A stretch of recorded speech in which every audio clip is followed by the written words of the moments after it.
আজকে 5 জন ডাক্তার কোনো ধরনের অবহিতকরণ ছাড়া ডাক্তাররা নাই, মানে তারা থাকার কথা ছিল 5 জন নাই। আর মাঝখানে গতকালও অনেকে আছে নাই। এই 5 জনকে শোকজ দেওয়া হয়েছে এবং আমাকে হোয়াটসঅ্যাপে সকাল 8:20 8:30টার মধ্যে এই অ্যাটেন্ডেন্স শিট পাঠিয়ে দিতে হবে। এই 100 জনের মধ্যে কে কে আসছে সেটা আমি তখন দেখে দিতে পারবো, সিম্পল।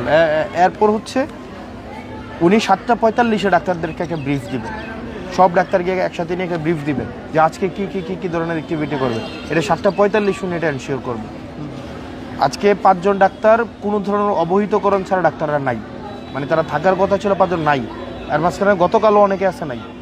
এই 5 জনকে শোকজ দেওয়া হয়েছে, কারণ দর্শানোর নোটিশ দেওয়া হয়েছে। আপনার কারণ দর্শানোর যদি মনে হয় যে কনভিন্সিং, দেন আপনি আপনার অ্যাডমিনিস্ট্রেটিভ ব্যবস্থা নেবেন। আর যদি মনে হয় যে কনভিন্সিং, আপনার অ্যাডমিনিস্ট্রেটিভ যে ধরনের ব্যবস্থা আছে আপনারা সেই ধরনের ব্যবস্থা নেবেন। আপনি পিপলটা সার্ভিস দেবেন, আমি আপনার সার্ভিস দেবো। আর আপনারা এখানে ডাক্তার আছেন, আপনাদেরকে আমি ডাক্তারি শেখানোর এই দুঃসাহসটা আমি করবো না। আমি আপনাদেরকে রেসপেক্ট করি, আমি আপনাদেরকে প্রফেশনাল স্পেসটা দিই। আমাদেরও যেহেতু রিসোর্সের লিমিটেশন আছে, আমরাও আপনাদেরকে সব রিসোর্স দিতে পারি না, আমাদের সীমাবদ্ধতা আছে, আমাদেরও রুম স্পেস সংকট আছে, এইটা সেইটা অনেক সংকটের মধ্য দিয়ে আপনাকে সেবাটা দিতে হবে। এবং এই জন্যই আপনারা হচ্ছেন এই সার্ভিসে আসছেন, আমরা আপনাদেরকে বেশি সম্মান দিতে পারবো।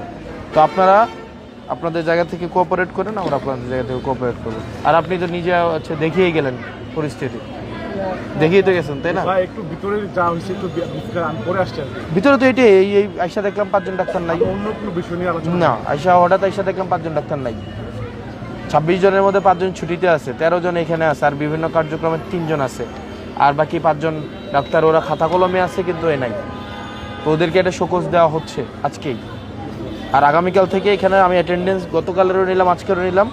বেশিরভাগ ডাক্তারই হচ্ছে আপনার দেখা যায় 9টার পরে, 8:55, যেখানে 8টায় থাকার কথা ছিল, আবার যাওয়ার সময় চলে যায় আবার 1টা দিকে। আবার অনেকে